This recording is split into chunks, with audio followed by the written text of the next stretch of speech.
آگے اللہ سبحانہ تعالیٰ فرماتے ہیں الزانی زنا کرنے والا مرد لا ینکح نہیں نکاح کرتا الا زانیتن مگر زانیہ سے او مشرکتن یا مشرک عورت سے ہی والزانیۃ اور زنا کرنے والی عورت لا ینکحھا نہیں نکاح کرتا اس سے الا زان مگر زانی او مشرک یا مشرک ہی وحرم اور حرام کر دیا گیا ذالک یہ یعنی یہ زنا یا زناکاروں سے نکاح کرنا علی المؤمنین ایمان والوں پر.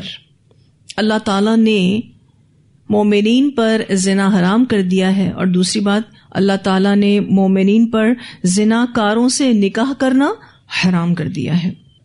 اللہ تعالیٰ فرماتے ہیں زانی نکاح نہیں کرتا مگر زانی عورت سے یا کسی مشرکہ عورت سے، اور اسی طرح زانی عورت اس سے نکاح نہیں کرتا مگر کوئی زانی یا مشرک. اس حصے کے مفسرین نے کچھ مفہوم بیان کیے ہیں.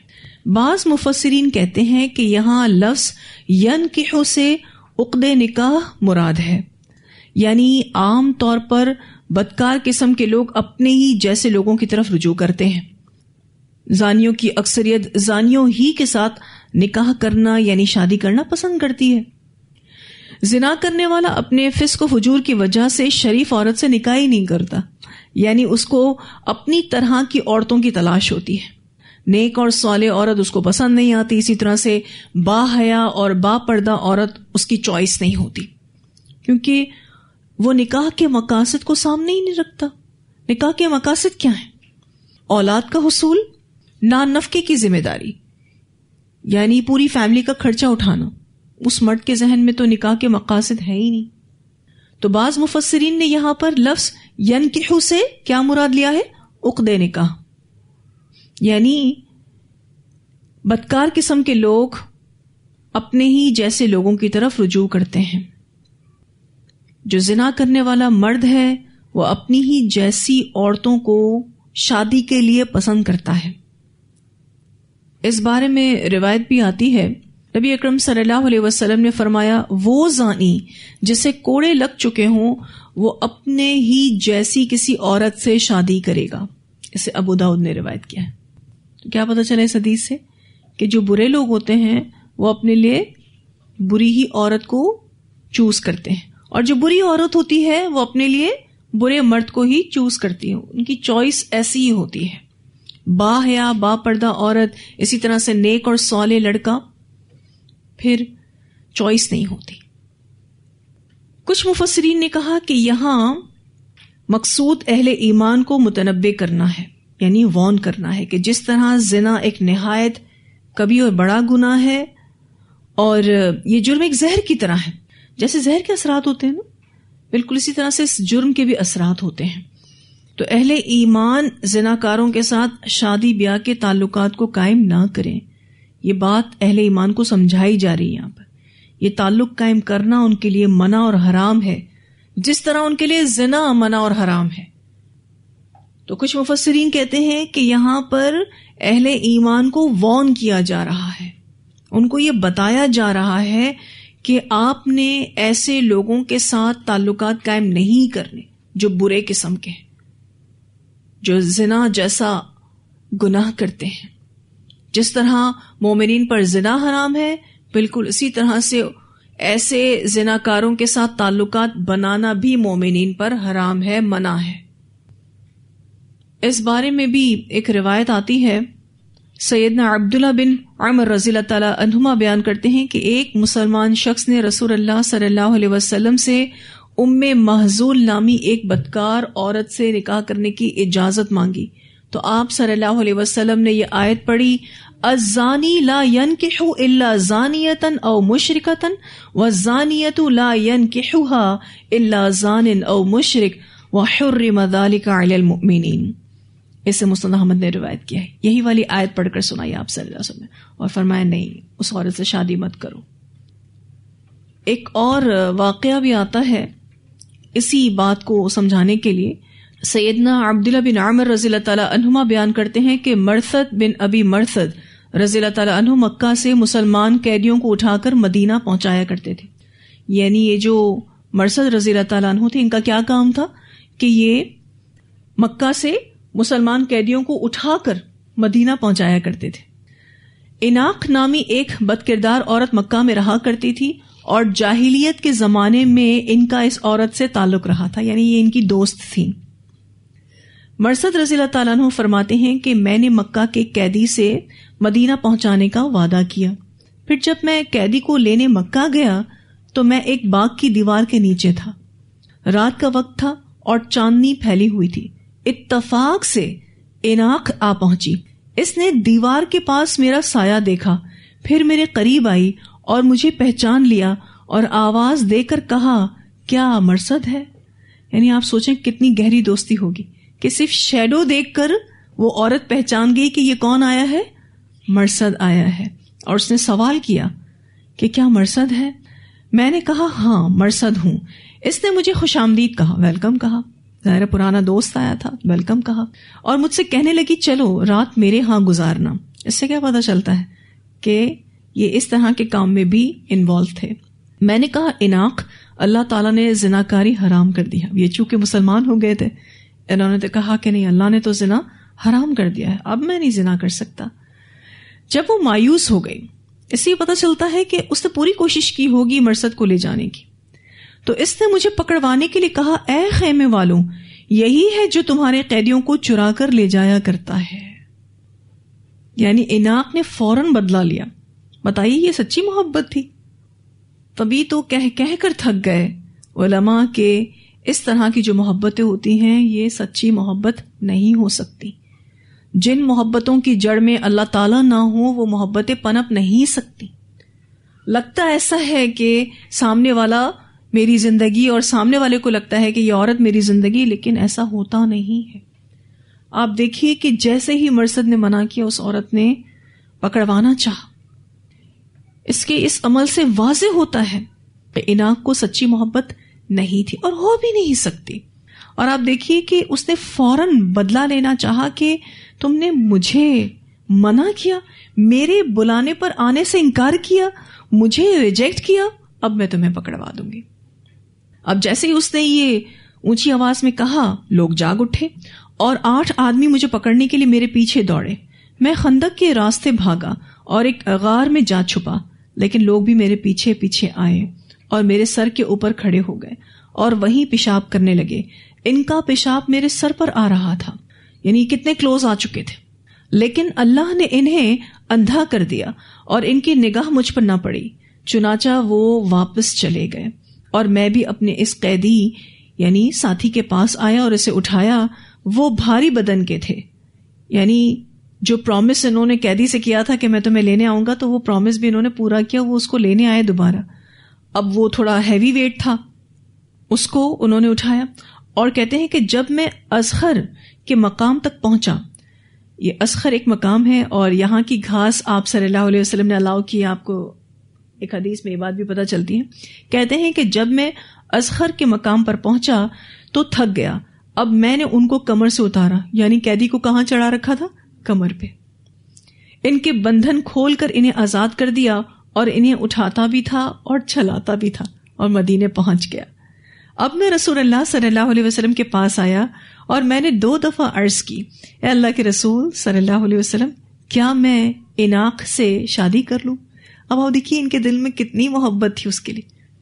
اور اصل میں ان کو یہ چیز بھی بہت فیل ہوئی کہ اناق کو برا لگا، منع کرنا مرثد کا اناق کو برا لگا. تو اب انہوں نے کہا کہ ہم اس رشتے کو جائز کر لیتے ہیں. تو انہوں نے نبی اکرم صلی اللہ علیہ وسلم سے پرمیشن مانگی کہ کیا میں اناق سے شادی کر لوں، لیکن آپ خاموش رہے. آپ نے کوئی جواب نہیں دیا حتیٰ کہ یہ آیت نازل ہوئی، الزانی لا ينکح الا زانیۃ او مشرکۃ والزانیۃ لا ينکحها الا زان او مشرک وحرم ذلک علی المؤمنین. تو رسول اللہ صلی اللہ علیہ وسلم نے مجھے بلایا اور اس آیت کی تلاوت کی اور فرمایا، اے مرثد، تو اس سے نکاح کا ارادہ چھوڑ دے. یعنی زانیہ سے نکاح یا تو زانی کرتا ہے یا مشرک کرتا ہے، تو اس سے نکاح نہیں کر، تو یہ ارادہ چھوڑ دے. اسے ترمذی نے روایت کیا ہے. تو واضح طور پر بتا دیا گیا کہ شادی کہاں کرنی چاہیے.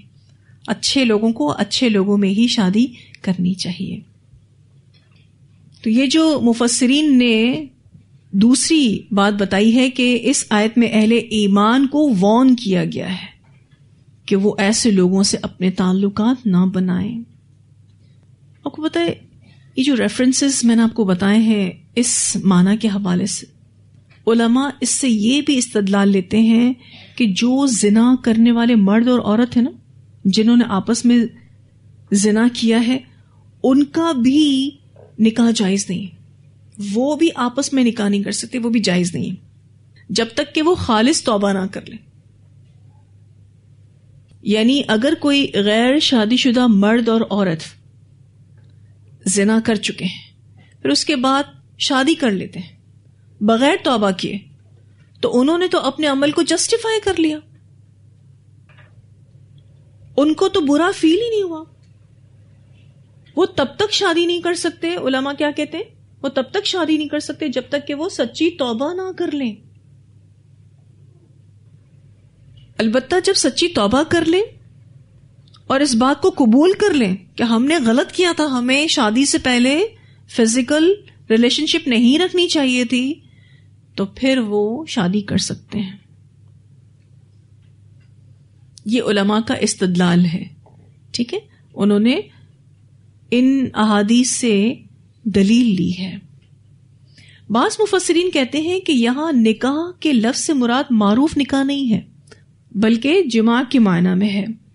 یعنی زنا کرنے والا مرد اور عورت شادی کرنا ہی نہیں چاہتے بلکہ وہ ناجائز طریقے سے اپنی جنسی خواہش پوری کرنا چاہتے ہیں اور نکاح کے بغیر تعلق رکھنا چاہتے ہیں. ایکچولی زانی کو زنا میں لطف آنے لگتا ہے نا، اس کو پاکیزگی اختیار کرنا، شادی کرنا، بچے پیدا کرنا، ان کو پالنا، ان کی تربیت کرنا، پوری فیملی کے ایکسپینسز اٹھانا مشکل لگتا ہے. جب سیکشول نیڈ زنا سے پوری ہو رہی ہے تو کیا ضرورت ہے ان سب چیزوں کی؟ زانی یہ کہتا ہے. اور وہ زانی قسم کی عورتوں کے ساتھ آسانی محسوس کرتا ہے کیونکہ وہ عورتیں بھی تو صرف اپنی خواہش پوری کرنا چاہتی ہیں. اسی وجہ سے بدکار عورت بدکار مرد کی طرف ہی رجوع کرتی ہے، وہ بھی شادی نہیں کرنا چاہتی. تو یہاں جو بات ہو رہی ہے نا کہ زنا کرنے والا مرد نہیں نکاح کرتا، یعنی نکاح کرنا نہیں چاہتا، لیکن وہ جسٹ فزیکل ریلیشن شپ رکھنا چاہتا ہے. کن سے؟ جو زنا کرنے والی عورت ہے یا پھر مشرک عورت ہے. اور زانیہ عورت بھی شادی کرنا ہی نہیں چاہتی، وہ اس رسپانسبلٹی کو اٹھانا ہی نہیں چاہتی، مگر وہ فزیکل ریلیشن شپ رکھنا چاہتی ہے. کن سے؟ زانی مرد سے یا پھر مشرک مرد سے. اللہ نے مومنین پر زنا کو حرام کر دیا، مومنین ایسا نہ کریں. وَحُرِّمَ ذَلِكَ عَلَى الْمُؤْمِنِينَ. یہاں آپ دیکھ رہے ہیں کہ زناکاروں کا اور مشرکوں کا ذکر ایک ساتھ آ رہا ہے. عورتوں کی بات ہوئی تو الا زانیتن او مشرکتن، اور مرد کی بات ہوئی تو الا زانن او مشرک. وہ اس لیے کہ شرک بھی زنا سے ملتا جلتا گناہ ہے. وہ اس طرح کہ جیسے مشرک اللہ کو چھوڑ کر دوسروں کے آگے جھکتا ہے نا، ان کو اللہ کا شریک بناتا ہے، اسی طرح ایک زناکار اپنی بیوی کو چھوڑ کر یا بیوی اپنے شوہر کو چھوڑ کر کسی اور کو شریک کرتے ہیں، خواہ شادی سے پہلے خواہ شادی کے بعد. یعنی اگر کسی کی شادی نہیں ہوئی ہے اور اس نے زنا کیا ہے تو آگے جب اس کی شادی ہوگی تو اس نے اپنی پچھلی زندگی میں کسی اور کو شریک کیا نا.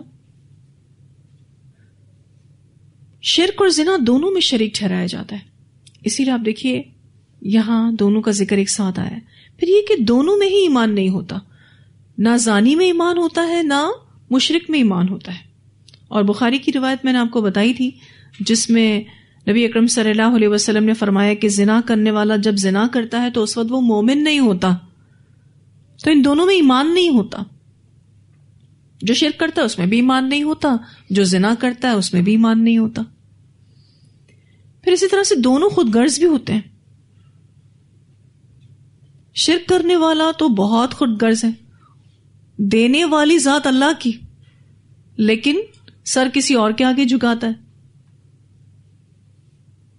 مانگتا کسی اور سے ہے.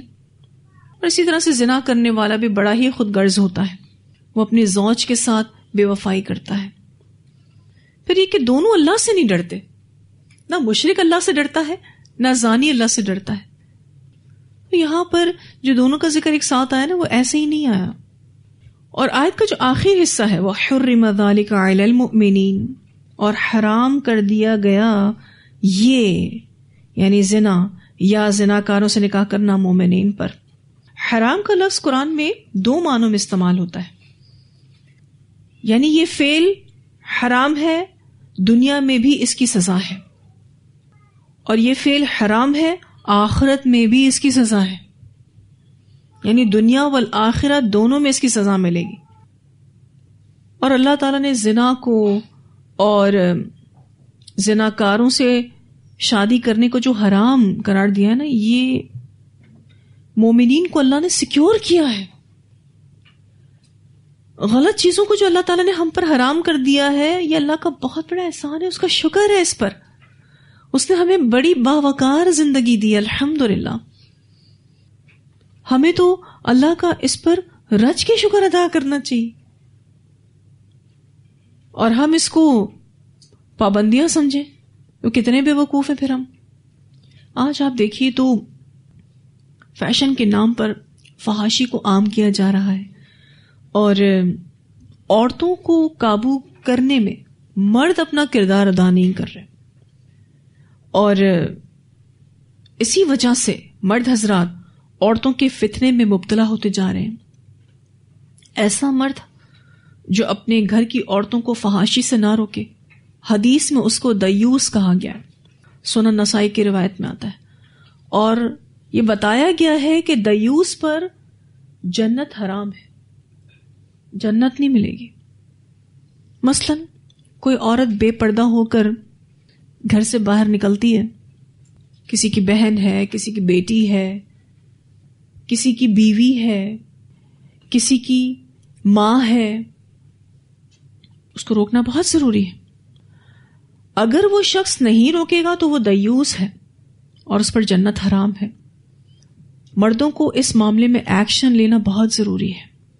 وہ عورت تو فتنے میں مبتلا ہوئی مرد کو بھی کہیں کا بھی نہیں چھوڑے گی. یعنی سب کچھ غلط تو عورت کر رہی ہے، لیکن سزا مرد بھی بھگتے گا.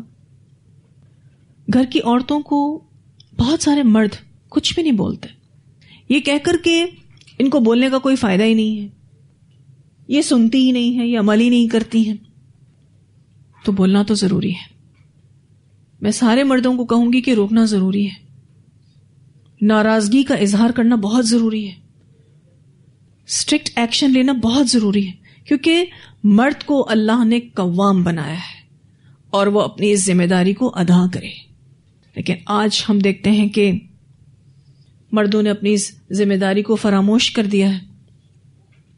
آپ دیکھیں کہ جو رشتہ داریاں بے دین گھروں میں دیندار لڑکیوں کی ہو جاتی ہیں، یا دیندار لڑکے بے دین لڑکیوں سے جو شادی کر لیتے ہیں، زندگی برباد ہے ان کی. یہاں جو اللہ تعالیٰ نے منع کر دیا ہے کہ ایسے لوگوں میں شادی مت کریں، تو یہ ہمارا ہی فائدہ ہے. اگر ہم ایسے گھروں میں شادیاں کریں اپنے بیٹوں کی یا اپنی بیٹیوں کی جو بے دین ہوں، تو ان کی زندگی وبال بن جاتی ہے. صرف ان بچوں کی زندگی وبال نہیں بنتی، پیرنٹس کی زندگی بھی وبال بن جاتی ہے. تو ہم میں سے جن جن کے بھی بچے ہیں وہ اس معاملے میں سنجیدگی اختیار کریں، دین کو اہمیت دیں، شادیوں کے معاملے میں دین کو ترجیح دیں. نہ دیکھیں مال کیا ہے، نہ دیکھیں لڑکی خوبصورت ہے نہیں ہے، نہ دیکھیں اس کی ہائٹ چھوٹی ہے، اس کی ہائٹ بڑی ہے، چھوڑ دیں. اگر فیملی اچھی ہے، شریف النفس ہیں، دیندار ہیں، شادی کر دیں. انشاءاللہ نسلوں میں ایمان چلے گا. لیکن ہم یہاں دیکھتے ہیں کہ شادی کے لیے فیملی دیکھی جاتی ہے، کاسٹ بھی دیکھی جاتی ہے. یعنی ہم پنجابی ہیں تو پنجابیوں میں ہی شادی کریں گے، اور یہ بھی دیکھا جاتا ہے کہ لڑکے کا کاروبار کیا ہے، لڑکے کی جاب کیا ہے، اس کی ارننگ کیا ہے، کتنا کماتا ہے، اس کا اپنا گھر ہے بھی یا نہیں. ان تمام چیزوں کو پورا کرنے میں اگر ٹائم لگ جاتا ہے شادی میں کوئی مسئلہ نہیں، لیکن جیسے ہی یہ ساری چیزیں مل جاتی ہیں اور دین نہیں ملتا تو پیرنٹس کیا کہہ کر جلدی شادی کر دیتے ہیں کہ اب کہاں دین ملتا ہے، اب کہاں دیندار لوگ ہیں، اب کون پریکٹس کرتا ہے دین کو. اس وجہ سے ہم اپنی بچیوں کی شادیوں کو تاخیر پر نہیں ڈال سکتے، ہم تو بھئی شادی کریں شادی. اور ایسے ہی بیٹے کی ماں کی بھی سوچ ہے، لڑکی تو خوبصورت چاہیے، وہ چاند سی بہو چاہیے. نو ڈاؤٹ اس میں دین ہے نہیں ہے وہ مسئلہ نہیں ہے، وہ پردہ کرتی ہے نہیں کرتی ہے وہ مسئلہ نہیں ہے، اس نے قرآن پڑھا ہے نہیں پڑھا، نہیں وہ مسئلہ نہیں ہے، ہم پڑھا دیں گے، وہ کوئی ایشو نہیں ہے. میں نے کتنے ایسے گھرانوں میں اس طرح کے کمپرومائز جب ہوتے ہوئے دیکھا ہے، اور ایسی لڑکی جب گھر میں آ جاتی ہے تو پھر وہ گھر والوں کی عقل ٹھکانے لگاتی ہے کہ دیکھی تھی نا آپ نے میری گوری رنگت، میرا پیسہ، اب تو وہی ہوگا جو میں چاہوں گی. کہاں سے نسلوں میں ایمان چلے گا بتائیے؟ نہیں چل سکتا. اور مجھے افسوس ہوتا ہے اس وقت جب ایک دیندار ماں جب اپنے بیٹے کے رشتے کے لیے نکلتی ہے تو وہ ڈھونڈتی دنیا دار لڑکی ہے. یہ سمجھ نہیں آتا مجھے. جب میرے پاس بھی کوئی خاتون آ کر کہتی ہے نا باجی مجھے اپنے بیٹے کی شادی کرنی ہے تو کوئی اچھی دیندار بچی ہو تو بتائیے گا. جب ہم ان سے ان کی ڈیمانڈز پوچھتے ہیں تو جب مجھے سمجھ آ جاتا ہے کہ یہ چاہ کیا رہی ہیں. کیا فائدہ ایسا قرآن پڑھنے کا مجھے بتائیے؟ اگر میں نے قرآن پڑھا ہے اور اکارڈنگ ٹو قرآن کی تربیت کہ میں اپنے بچوں کی شادی نہیں کرتی تو فائدہ کیا ایسا قرآن پڑھنے کا مجھے بتائیے؟ دیندار بچیوں کی شادیاں دیندار لڑکوں سے دیندار گھرانوں میں نہیں ہوں گی تو یہ معاشرہ کیسے سنورے گا؟ اپنے بچوں کی بھی مائنڈ سیٹ کریں، کیونکہ لڑکوں کو آج کل ہر چمکتی چیز سونا لگتی ہے. وہ جو لڑکیاں بڑی بولڈ ہیں، سوسائٹی میں موو کر سکتی ہیں، وہ ان کو اچھی لگتی ہیں. ان کو یہ نہیں پتا اس نے گھر نہیں چلانا. تو ایک ماں کا جو کردار ہے وہ ہم ادا کریں گی یا نہیں کریں گی؟ ہم اپنے بچوں کو یہ نہیں سمجھائیں گے کہ بیٹا آپ کو شادی ایسی لڑکی سے کرنی ہے جو آپ کی نسلوں کی حفاظت کرے، جو خود بھی قرآن پڑھی ہوئی ہو، وہ آگے قرآن پڑھائے، ہمارے گھر میں ہی مدرسہ ہو، بچوں کو کہیں باہر قرآن پڑھانے کے لیے بھیجنے کی ضرورت نہ پڑے، ماں ہی پڑھا دے. اور ایک بات میں آپ کو بتا دوں، دین ملتا نہیں اتنی آسانی سے. آج بہت سارے لوگ مسلمان ہونے کا اسٹیمپ تو لگائے ہوئے اپنے اوپر، لیکن صحیح معنی میں جو پریکٹسنگ مسلم ہے وہ آپ کو کہاں ملتے ہیں؟ جس لڑکی نے کمپلیٹ حجاب کیا ہوا ہے، جس لڑکے کی داڑھی ہے، اس کی شلوار ٹخنوں سے اونچی ہے، فیوریٹ نہیں ہے وہ لوگوں کے نزدیک. وہ تو بیکورڈ لوگ ہیں. تو ایک ماں اور ایک باپ ہی سمجھائے گا نا اپنی اولاد کو کہ بیٹا ایسی لڑکی سے تم کو شادی کرنی ہے کہ جو ہمارے گھر میں دین لے کر آئے. اور عورت کا دیندار ہونا بہت ضروری ہے، بہت ضروری ہے. دنیا میں کہیں پر بھی رہ سکتی ہے اگر وہ دیندار ہے تو، کیونکہ اس نے وہ سیکیورٹی اٹھائی ہوئی ہے کہ اب اس کو کوئی گمراہ نہیں کر سکتا. آج پیرنٹس فوراً سے کمپرومائز شروع کر دیتے ہیں کہ ہم اپنے بچوں کی شادی میں اتنی تاخیر نہیں کر سکتے. اسی وجہ سے آپ دیکھیے ہمارے گھروں میں امن نہیں ہے، ہماری نسلوں میں ایمان اور خیر نہیں چلے گی. بھول جائیں پھر یہ جو ہماری خواہش ہے نا کہ اللہ ہماری نسلوں میں ایمان چلائے، تو اس کے لیے پھر گراؤنڈ بھی پریپیئر ہوتا ہے ایسا. تو شریف النفس اور دیندار فیملیز میں ہی شادیاں ہونی چاہیے، لیکن لوگ ریڈی نہیں ہیں اس کے لیے. آپ کو شادی کے فیصلے میں کہیں نہ کہیں کمپرومائز کرنا پڑتا ہے. یہ بات ہے یا نہیں ہے؟ ہر چیز تو نہیں ملتی کہ ہر چیز مل جاتی ہے. خوبصورتی، مال، دولت، فیملی، دین سب مل جاتا ہے. کوئی مل جائے کسی کو تو بڑی اچھی بات ہے, لیکن ایسا ہوتا نہیں. کوئی نہ کوئی کمپرومائز آپ کو کرنا پڑتا ہے. لیکن افسوس کی بات ہے لوگ دینی حوالے سے کمپرومائز جھٹ کر لیتے ہیں. لیکن اگر لڑکے کا اپنا گھر نہیں ہے نا, ذاتی گھر نہیں کریں گے اس سے شادی. میں نے تو بہت کم ہی کسی سے سنا ہو کہ لڑکا 5 ٹائم کی نماز نہیں پڑھتا, اس کی داڑھی نہیں ہے تو ہم شادی نہیں کریں گے. بھائی بہت کم ہی میں نے ایسا سنا ہو. تو کمپرومائز تو آپ کو کرنے پڑتے ہیں. کسی اور چیز میں کمپرومائز کر لیں کوئی ایشو نہیں آئے گا, لیکن دین کے معاملے میں کمپرومائز کریں گے تو بہت سارے ایشوز آئیں گے. کبھی کبھی مجھے ایسا لگتا ہے کہ جن بچوں کو ہم اتنے پیار سے پال پوس کے بڑا کرتے ہیں, جیسے ہی وہ بالغ ہو جاتے ہیں, بڑے ہو جاتے ہیں, ہم ان کو بوجھ سمجھنے لگتے ہیں. بس ہمیں یہ ہوتا ہے جلدی جلدی ان کی شادیاں ہو جائیں, بس جیسے تیسے بھی. ہم رشتوں کے حوالے سے محنت نہیں کرتے. اگر ہمارے بچوں کو جو ہم چاہتے ہیں ویسا رشتہ نہیں مل رہا, اللہ کی خاطر ہم دیندار رشتے کی تلاش میں, اگر ہمیں نہیں مل رہا, اس میں تاخیر ہو رہی ہے, تو کیا اللہ نہیں جانتے؟